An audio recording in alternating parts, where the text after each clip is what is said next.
Coming to you live from the Now Media Newsroom.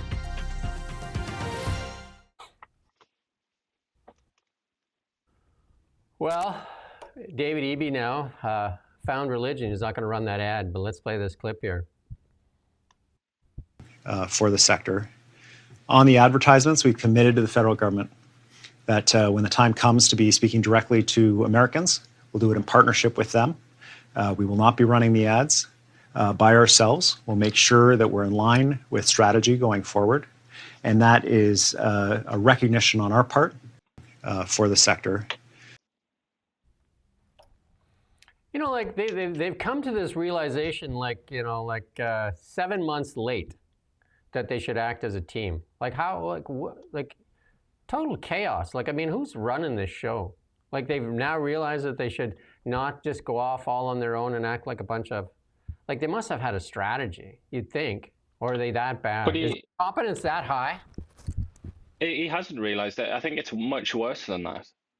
It's much worse than them not realizing. They knew very well. And David Eby, if you watch this press conference, he spells it out. He's not subtle in any way. He spells it out. He says, the federal government were helping steel and aluminium, like Ontario and Quebec industries. They weren't helping forestry, which is our industry. So what we did was threaten to play an ad. And then they've come now to Vancouver to talk to us about forestry, giving me all kinds of reassurances. So now I'm not going to do the ad without their permission. That's what he said. It was quid pro quo. It was a threat. This is Team Canada. He was threatening the federal government with an ad that would have screwed up negotiations, because the Americans are obviously well aware of this. And that's, I think, why they picked on Doug Ford, because they know that there's so much division among the provinces and between the provinces and the federal government. So they're just happy to stick the crowbar in and widen the gaps as much as they can. But Eby is happy to play along with that. Oh. Like Team Canada, Canadian first David Eby. He's happy to do that and say, no, I will sabotage the US-Canada trade talks unless you come to BC and make some promises to me about forestry. And he was willing, freely admitted that yesterday. Remarkable behavior. He also fails to mention that David Eby's policies have destroyed the forest industry in BC over the past, the NDP tenure. And I've got lots of interviews on that, including one with him. That's also David Eby there. He makes an admission on this Cowichan decision here that has put title of these Richmond properties in limbo. Follow up, Richard? Yeah, for the Premier, property tax expert Paul Sullivan says he's launching what's called a mass property tax appeal to BC assessment. Concerns around the impact the Cowichan lands decision will have on property values in Richmond. What do you say to homeowners in Richmond who are incredibly concerned about their home values due to the decision? And what do you make of this potential appeal around the way that BC assessment, which is operated by the province, values people's homes in that area? Yeah, thanks, Richard. Obviously, this is a moment of huge anxiety for homeowners that are in the claim area, as well as business owners that have land in this area. The court decision, the court assured us that they would make a decision that didn't affect landowners in the claim area, so they didn't have to be served. They didn't have to be told about the case, that it was going ahead in court. Unfortunately, that obviously turned out not to be the case. So one of the pieces of information that we're seeking to gather is from property owners in the area.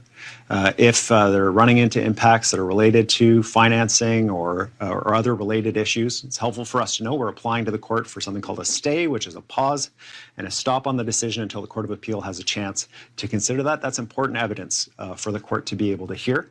I understand why people are anxious. I would be anxious.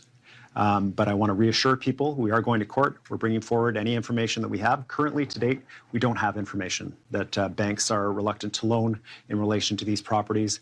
And it would be helpful for us if that is in fact the case to be able to get that information from homeowners.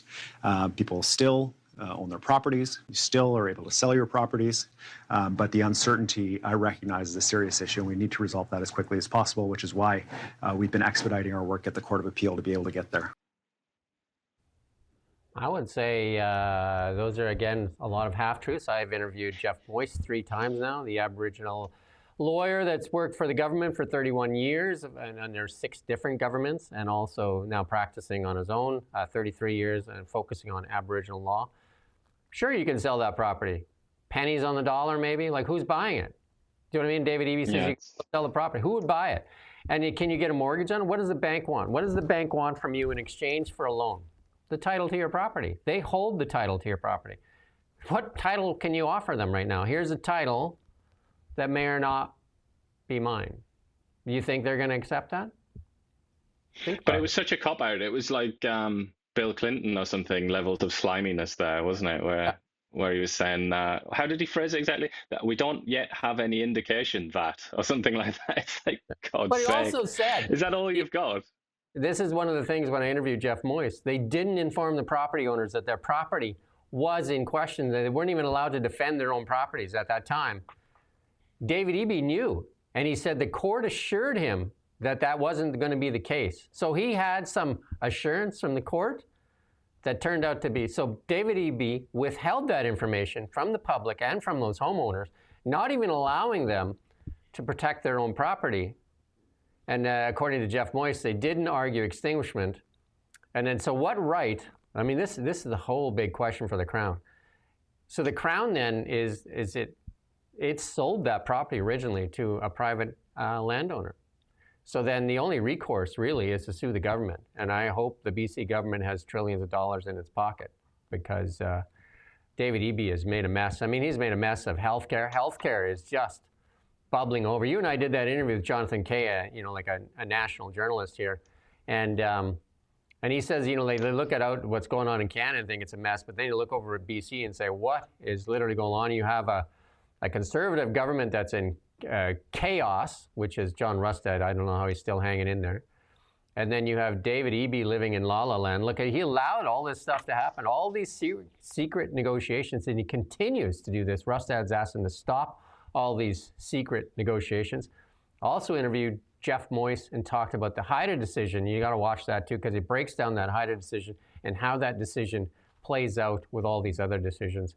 And BC, and I believe it's New Brunswick, have the biggest problem in Canada when it comes to title claims. And Nova Scotia, I think, isn't it? Nova Scotia or New Brunswick, one of those two. And BC, I think, is over 100% of the, because of overlapping claims. Like even this Cowichan decision, there's 3 First Nations that have claim on these same properties here.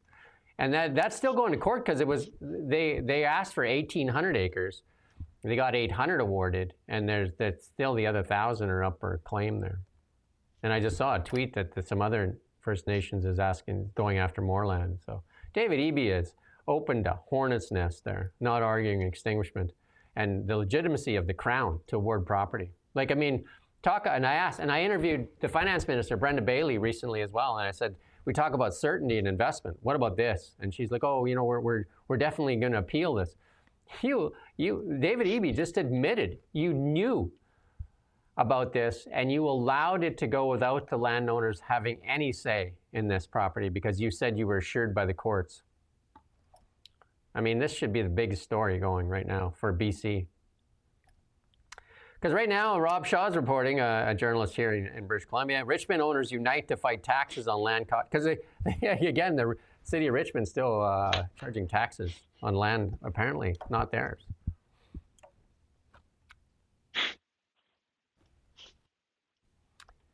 And some bad news here. Needles found in Halloween candy given to kids in 2 BC cities. You look at this injection. This looks like a coffee crisp bar.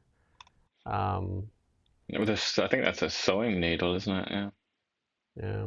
I mean, I don't know. Like, it's not even worth having your kids go out for Halloween.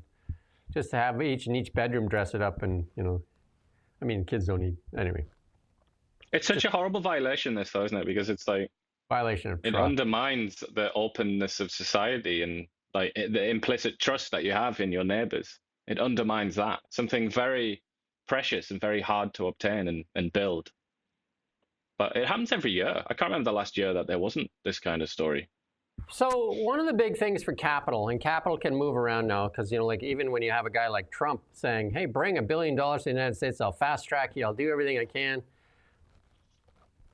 capital goes where it's best respected, and it's not respected here in Canada right now. It's not being respected, and Mark Carney proves that himself.